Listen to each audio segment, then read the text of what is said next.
Hello everyone, কেমন আছো সকলে? আশা করছি সকলে খুব ভালো আছো। তো চলে এসেছি একটা নতুন ভিডিও নিয়ে। তো দেখে বুঝতেই পারছো যে আমার মন কীভাবে ঢেকে নিয়ে যাওয়া হচ্ছে, নিশ্চয়ই কিছু একটা গড়বড় আছে। আসলে ওদের দুই ভাই বোনেরই ভীষণ জ্বর রাত থেকে, তো সেই জন্য এদের দুই ভাই বোনকে নিয়ে যাওয়া হচ্ছে ডাক্তারের কাছে। আমি আর মামি এই দুজনকে নিয়ে ডাক্তারের কাছে যাচ্ছি। তো আমরা একটা অটো বুক করে নিয়েছিলাম, কারণ রানাঘাট যেতে হবে ডাক্তার দেখাতে। কারণ ওদেরকে যে চাইল্ড স্পেশালিস্ট দেখানো হয়, সেই ডাক্তার আজকে আশেপাশে আমাদের কোনো ফার্মেসিতে বসবেন না, সেই জন্য উনি আজকে রানাঘাটে বসবেন। তাই ওদেরকে নিয়ে সোজা আমরা রানাঘাটেই চলে গিয়েছিলাম, কারণ ডাক্তার পাল্টানোর থেকে যেই ডাক্তার দেখানো হয় সেই ডাক্তার দেখানোই বেটার। সেই জন্য আমরা একটা অটো বুক করে নিয়েছিলাম, আমাদের চেনা জানা একটা মামার অটো, যাতে করে মানে বাড়ি থেকে একেবারে রানাঘাট পর্যন্ত পৌঁছে যেতে পারি, যাতে হ্যাপাটা কম হয়। কারণ বারবার গাড়ি পাল্টে যাওয়া, জানোই তো আমরা অনেকটা ভেতরে থাকি, সেই জন্য বারবার গাড়ি পাল্টে যাওয়া ভীষণ অসুবিধাজনক।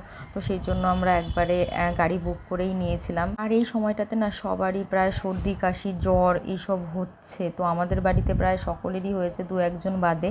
আর বাচ্চারা মানে প্রায় সব বাচ্চাদেরই হচ্ছে এই জ্বরটা বলতে গেলে। এই জন্য এই সময়টা খুবই সাবধানে থাকতে হবে, মানে ভীষণ সাবধানে থাকতে হবে, কারণ খুব কাবু করে দিচ্ছে। যেই মন আমার এত ছটফটে, দেখো সে কীরকম নিস্তেজ হয়ে গেছে। তো এই যে আমরা ধানতলা এসে একটু দাঁড়িয়েছিলাম, কারণ কিছুই তো খেয়ে আসিনি বাড়ি থেকে, পুরোই না খাওয়া।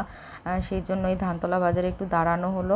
মামি আবার আমাদের জন্য খাবার আনতে গেছে, সেই জন্য আমরা অটোতেই বসে রয়েছি। আর দেখো অটোতে বসে থেকেও দুই ভাই বোন মারপিট কমাবে না, মানে দুই ভাই বোনের মধ্যে সব সময় লেগে থাকে ঝগড়া। আর এ ওকে মারবে, ও ওকে মারবে, মানে বাড়িতে থেকেও সুস্থ থাকে না, কোথাও গিয়েও এরকম সুস্থ থাকে না, মানে মারপিট যেখানেই যাক না কেন এদের চালু থাকবেই থাকবে। তবুও বাইরে বেরিয়ে একটুর জন্য হলেও স্বতঃস্ফূর্ত লাগছিল দুই ভাই বোনকে। এই সময়টাতে সবাই খুব সাবধানে থাকবে, আর জ্বর ঠান্ডা কাশি লাগলে অবশ্যই ডাক্তারের পরামর্শ নেবে। দেখা হচ্ছে নেক্সট ভিডিওতে, ততক্ষণ সঙ্গে থাকো, বাই।